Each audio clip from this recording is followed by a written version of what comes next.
bungtod nga hilom, layo sa kasamok.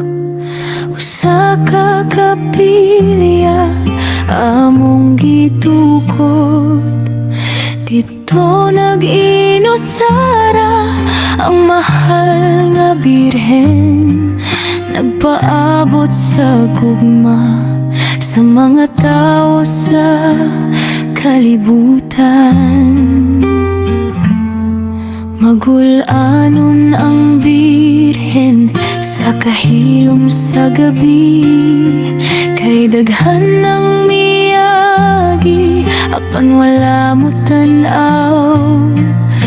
Wala siya tagda, wala siya dawata, kibiyaan sa kalibutan nga puno sa kasakit.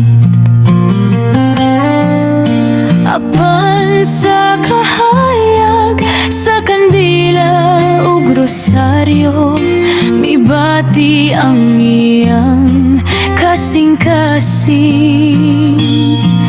Kay bisan gamay ra ang muduol, matinud-anon ang ilang pag-alagad.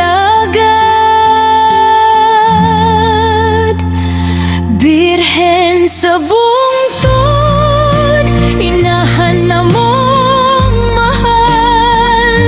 Magulanon ka apan wala ka nag-inusara, kay ania kami matinud-anon nga deboto, magpabilin sa pag-ampo ug pagtuon.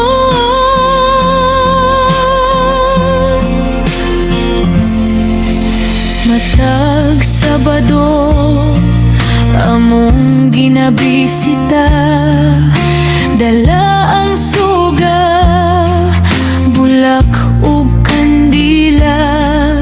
Sa among mga luha ug hilom nga pag-ampo, among ginahatag ang among kinabuhi.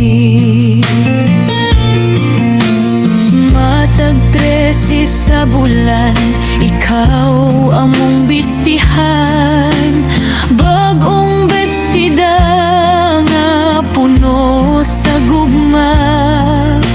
Sa prosesyon bisan walay mo sabay, ang among pagtuo dili mahuyang. Birhen sa bungtod, inahan na mong mahal.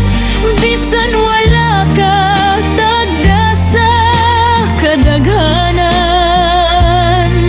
malipayon ka kay naay mga anak nga magpabilin hangtod sa katapusan.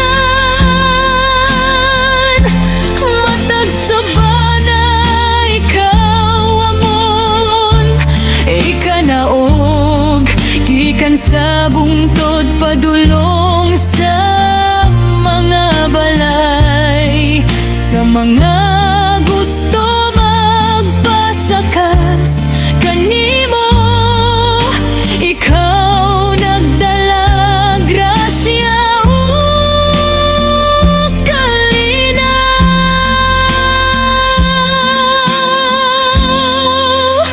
Birhen sa bungtod, reyna sa kalinaw.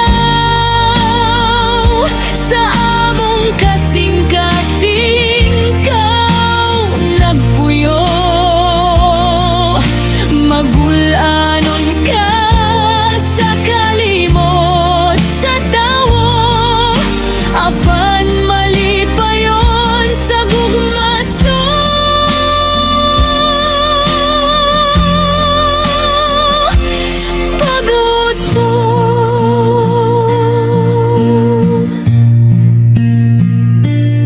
Sa bungtod nga hilom,